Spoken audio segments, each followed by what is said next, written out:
Again, hope everybody's doing all right. We're going to be reading chapters 3 and 4 of Gary Paulson's Hatchet. Going to die, Brian thought. Going to die, going to die, going to die. His whole brain screamed it in this sudden silence. Gonna die. He wiped his mouth with the back of his arm and held the nose down. The plane went into a glide, a very fast glide that ate altitude, and suddenly there weren't any lakes. All he'd seen since they started flying over the forest was lakes, and now they were gone. Gone. Out in front, far away at the bottom, he could see lots of them, off to the right and left, more of them, glittering blue in the late afternoon sun. But he needed one right in front. He desperately needed a lake, right in front of the plane, and all he saw through the windshield were trees. Green death trees. It had to turn. If he had to turn, he didn't think he could keep the plane flying. His stomach tightened into a series of rolling knots, and his breath came in short bursts. There, not quite in front, but slightly to the right, he saw a lake, L-shaped and rounded corners, and the plane was nearly aimed at the long part of the L, coming from the bottom and heading to the top, just a tiny bit to the right. He pushed the right rudder pedal gently, and the nose moved over. But the turn cost him speed, and now the lake was above the nose. He pulled back on the wheel slightly, and the nose came up. This caused the plane to slow dramatically, and almost seemed to stop and wallow in the air.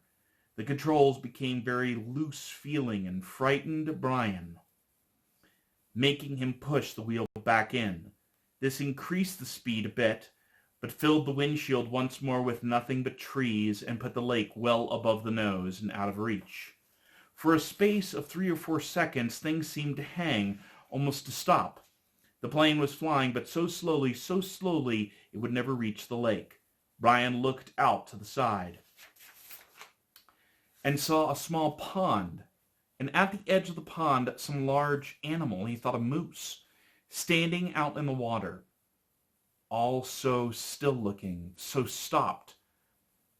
And the pond and the moose and the trees, as he slid over them now, only 300 or 400 feet off the ground, all like a picture. Then everything happened at once. Trees suddenly took on detail, filled the whole field of vision with green, and he knew he would hit and die, but his luck held, and just as he was to hit, he came into an open lake, a channel of fallen trees, a wide place leading to the lake. The plane, committed now to landing, to crashing, fell into the wide place like a stone, and Brian eased back on the wheel, braced himself for the crash. There was a tiny bit of speed left, and when he pulled on the wheel, the nose came up, and he saw in front the blue of the lake. In that instant, the plane hit the trees. There was a great wrenching as the wings caught the pine at edge and clearing and broke back, ripping just outside the main braces. Dust and dirt blew off the floor into his face so hard he thought there must have been some kind of explosion. He had momentarily blinded and slammed forward in the seat, smashing his head on the wheel. Then a wild crashing sound, ripping of metal, and the plane rolled to the right and blew through the trees and over the water and down to slam into the lake. Skip once on water, it was hard as concrete. Water that tore the windshield out and shattered the side windows, water that drove him back into the seat. Somebody was screaming as the plane drove down into the water. Someone screamed. Tight, animal screams of fear and pain, and he did not know that it was his sound, that he roared against the water, that took him and the plane still deeper down in the water. He saw nothing, but sensed blue, cold blue-green. And he raked at the seatbelt catch, tore his nails loose on one hand. He ripped it until it released, and somehow the water was trying to kill him, to end him, Somehow he pulled himself out of the shattered front window, clawed up into the blue, felt something cold hold him back, felt his windbreaker tear, and he was free. Tearing free, ripping free, but so far to the surface, and his lungs could not do this thing, could not hold, and he sucked water, took a great pull of water that would finally take him, and his head broke into light, and he vomited and swam, pulled without knowing what he was doing, without knowing anything, pulling until his hands caught at weeds and muck, pulling and screaming until his hands caught at last in grass and brush. He felt his chest on land, felt his face in the coarse blades of grass. He stopped. Everything stopped. A color came that he had never seen before, a color that exploded in his mind with the pain, and he was gone from it all, spiraling out into the world, spiraling out into nothing. Nothing. Chapter 4. The memory was like a knife cutting into him, slicing deep into him with hate. The secret. He had been riding his 10-speed with a friend named Terry. They had been taking a run on a blue trail and decided to come back a different way, a way that took them past the Amber Mall. Brian remembered everything in incredible detail. Remembered the time on the bank. Clock in the mall flashed 3:31 with the temperature 82 and the date. All the numbers were part of the memory. All of his life was part of the memory. Terry had just turned to smile at him when something, and Brian looked over Terry's head and saw her. His mother. She was sitting in a station wagon, a strange wagon. He saw her, and she did not see him. Brian was going to wave or call out, but something stopped him. There was a man in the car. Short blonde hair. The man had wearing some kind of white pullover tennis shirt. Brian saw this and more. He saw the secret and more, and saw more later. But the memory came in pieces, came in scenes like this. Terry smiling, Brian looking over his head to see the station wagon, and his mother sitting with the man. The time, the temperature, clock, the front wheel of his bike, the short blonde hair of the man, the white shirt of the man.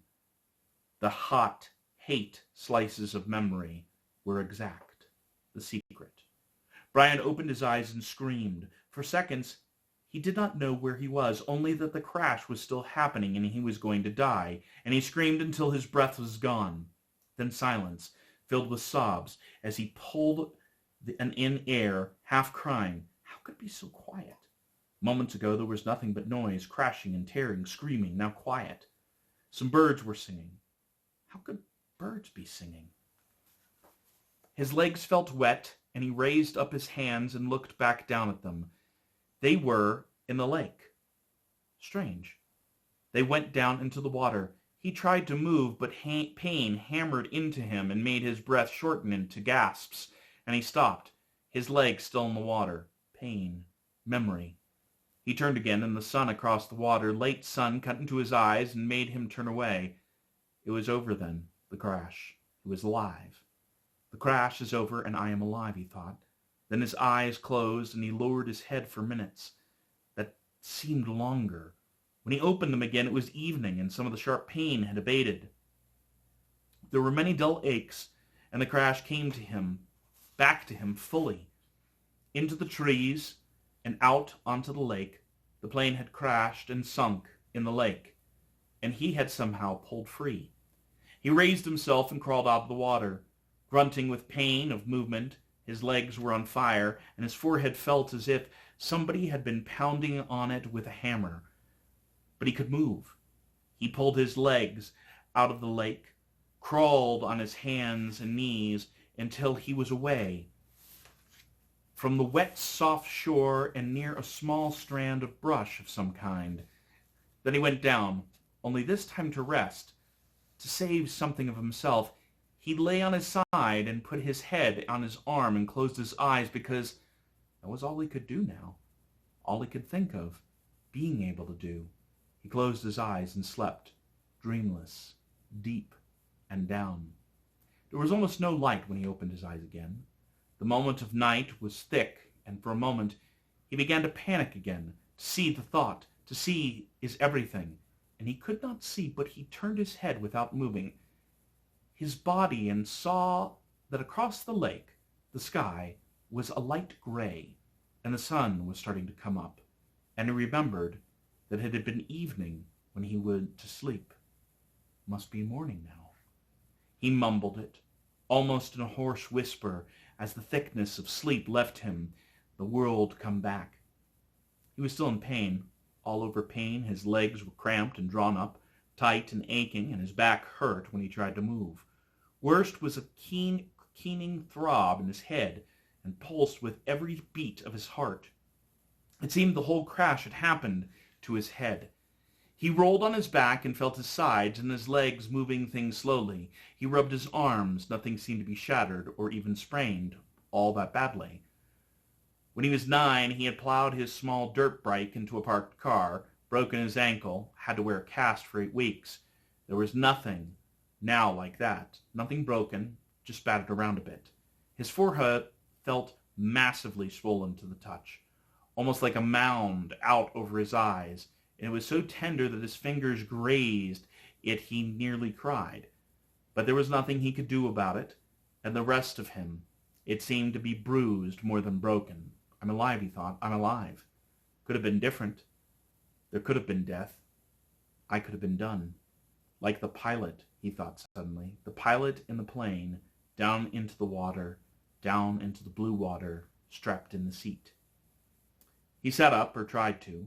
The first time he fell back, but on the second attempt, grunting with effort, he managed to come to a sitting position and scrunch sideways until his back was against a small tree, where he sat facing the lake, watching the sky get lighter and lighter with the coming dawn. His clothes were wet and clammy, and there was a faint chill. He pulled the torn remnants of his windbreaker, pieces really, around his shoulders, and tried to hold what heat his body could find. Could not think. Could not make thought patterns work right. Things seemed to go back and forth between reality and imagination, except that it was all reality. One second he seemed to have imagined that there was a plane crash, and he had forgot out of the sinking plane and swum to shore, that it had all happened to some other person in a movie, playing in his mind. Then he would feel his clothes wet and cold, and his forehead would slash a pain through his thoughts, and he would know it was real, that it had happened, but all in a haze world. So he sat and stared at the lake, felt the pain come and go in waves, and watched the sun come over the end of the lake. It took an hour, perhaps 2. He could not measure time yet, and didn't care, for the sun to get halfway up. With it came some warmth, small bits of it first, and then the heat came, clouds and insects, thick swarming bodies of mosquitoes that flocked to his body, made a living coat on his exposed skin, clogging his nostrils when he inhaled, poured into his mouth when he opened to take in a breath.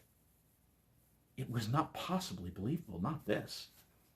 He had come through the crash, but the insects were not possible. He coughed them up, spat them out, sneezed them out, closed his eyes, and kept brushing his face, slapping and crushing them by the dozens, by the hundreds.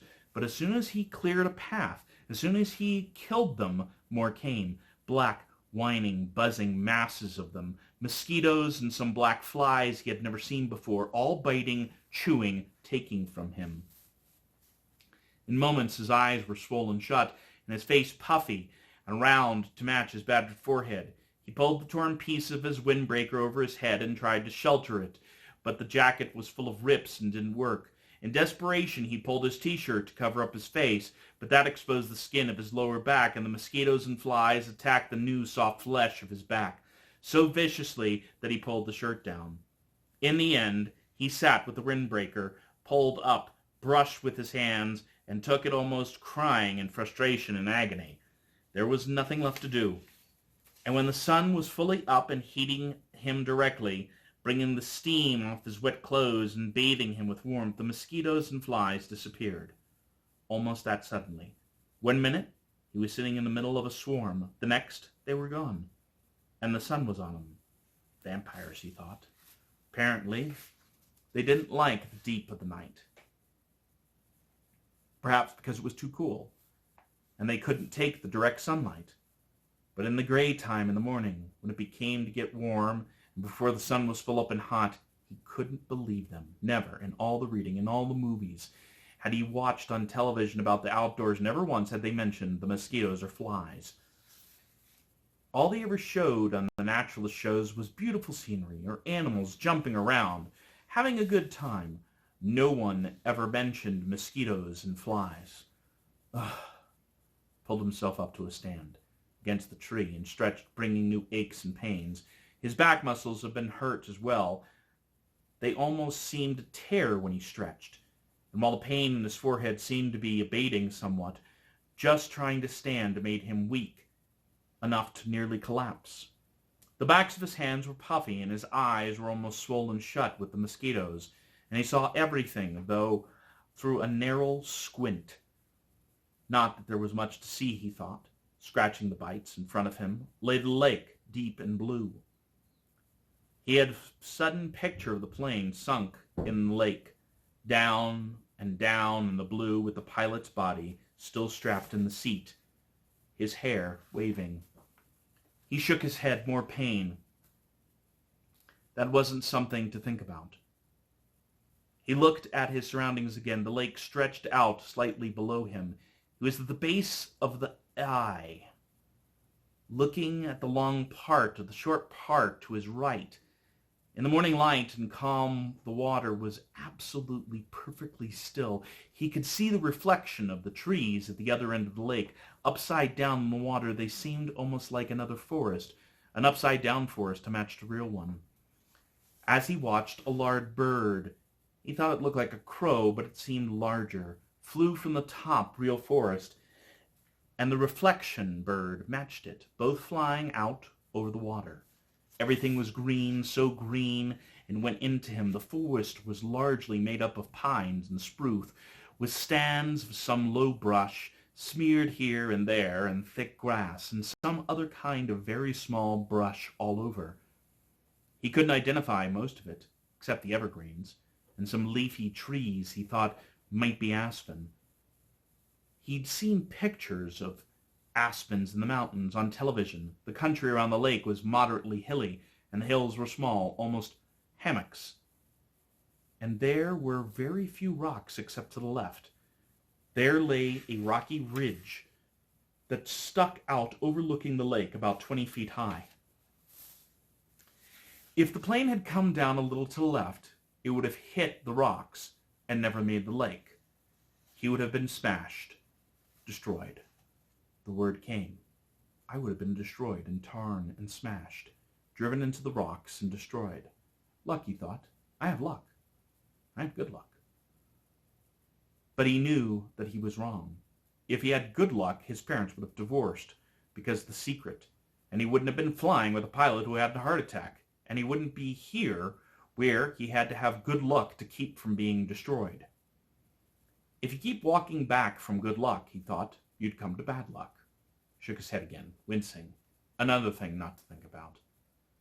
The rocky ridge was rounded and seemed to be some kind of sandstone with bits of darker stone layered and stuck into it. Directly across the lake from it, at the inside corner of the L, was a mound of sticks and mud rising up out of the water, a good 8 or 10 feet. At first Brian couldn't place it, but knew that he somehow knew what it was, had seen it in films. Then a small brown head popped to the surface of the water near the mound and began swimming off the short leg of the L, leaving a V of ripples behind. He remembered where he'd seen it. It was a beaver house called a beaver lodge, and especially seen on public television. A fish jumped. Not a large fish, but it made a big splash near the beaver and it was as if a signal there were suddenly little slops all over the side of the lake, along the shore, as fish began jumping, hundreds of them jumping and slapping the water. Brian watched them for a long time, still in the half-daze, still not thinking. Well, the scenery was pretty, he thought, and there were few things to look at, but it was all a green and blue blur, and he had used to the gray and black of the city the sounds of traffic. Traffic, people talking, sounds of time, and from the hum and whine of the city. Here at first it was silent, and he thought it was silent, but when he started to listen, really listen, he heard thousands of things, hisses and blurks, small sounds, birds singing, hum of insects, splashing from the fish jumping. There was a great noise here, but a noise he did not know. And the colors were new to him, and the colors and the noise mixed in the mind to make a green-blue blur that he could hear as hissing pulse sound. He was still tired, so awfully tired, and standing had taken a lot of energy somehow, had drained him. He supposed he was still in some kind of shock from the crash, and there was still the pain, the dizziness, the strange feeling. He found another tree, a tall pine, with no branches until the top, and sat with his back against it, looking down on the lake, with the sun warming him, and in a few moments he scrunched down and was asleep again. Please check out in the description below some activities that you can try. See you next time.